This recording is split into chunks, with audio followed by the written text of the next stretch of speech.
So hello everyone, आज चाहिँ म पूर्वाञ्चल युनिभर्सिटीको थर्ड सेमको स्ट्रेन्थ अफ मेटल सोम भन्ने सब्जेक्टको सिलेबस बारे कुरा गर्दैछु।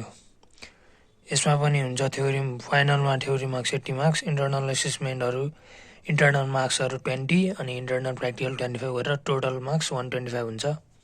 कोर्सको बारे कुरा गर्नुपर्दा च्याप्टर 1 मा चाहिँ introduction, types of load, static, dynamic, dead, live and wind and seismic loads, types of support, statically determinate and indeterminate structure, degree of static indeterminacy. Chapter 2 मा छ shear forces and bending moment, revision of previous works भनेको हामीले first सेममा applied mechanics statics भन्नेमा जुन जसरी पढ्यो त्यसकै revision हुन्छ। अनि the concept of superposition of internal forces, maximum bending moments and shearing force and their position for statically determinate beams and frames, calculation of applied load from given bending moment and shear force diagram. Chapter 3 मा छ moment of inertia. यसमा पनि त्यही हो, review of previous works like first same applied statics, अनि moment of inertia of standard and build up sections, polar moment of inertia, radius of gyration, principal moment of inertia.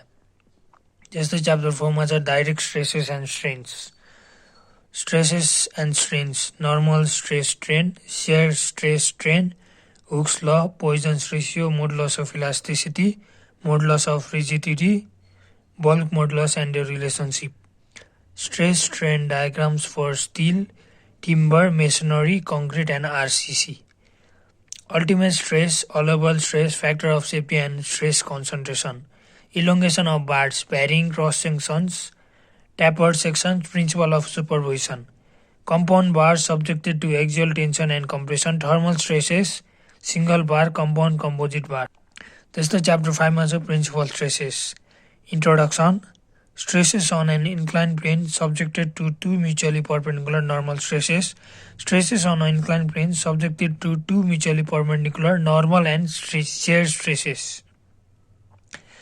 principal stresses and principal strains, more cycle diagram for stress. Chapter 6 मा छ theory of flexure, coplanar and pure bending, assumptions, derivation of bending equation, introduction to elastic and plastic bending, radius of curvature, flexural stiffness, analysis of beams of symmetric cross section, shear stress variation in rectangular and thin walled I-beam, analysis of composite beams, concept of deflection in beams. त्यस्तै chapter 7 मा छ torsion, introduction. So analysis of composite beams, concept of deflection in beams. Chapter 7 मा छ torsion, introduction, assumptions and derivation of torsional equation, calculation of torsional movements in series and parallel combination of shafts, thin wall, pressure walls. Chapter 8 मा definition and characteristics of thin wall vessels, types of stresses in thin wall vessels, calculation of stresses and strains in thin wall vessels. Chapter 9 मा compound stresses, failure theories, introduction, load acting eccentrically to one and both axes, condition for no tension in the section, introduction to failure theory. Chapter 10 मा छ introduction to buckling, definition of buckling of columns, effective length. यो चारवटा चाहिँ laboratories भयो, tensile test of steel, simple bending test on steel or timber beam, torsion test on simple shaft, test on column behaviour and buckling. यो यिनीहरू चाहिँ reference हो, हेर्न सक्नुहुन्छ. सो स्ट्रेन्थ अफ मेटलमा पढ्नुपर्ने सिलेबस यति नै हो. सो नेक्स्ट भिडियोमा फेरि भेटौँला. बाई.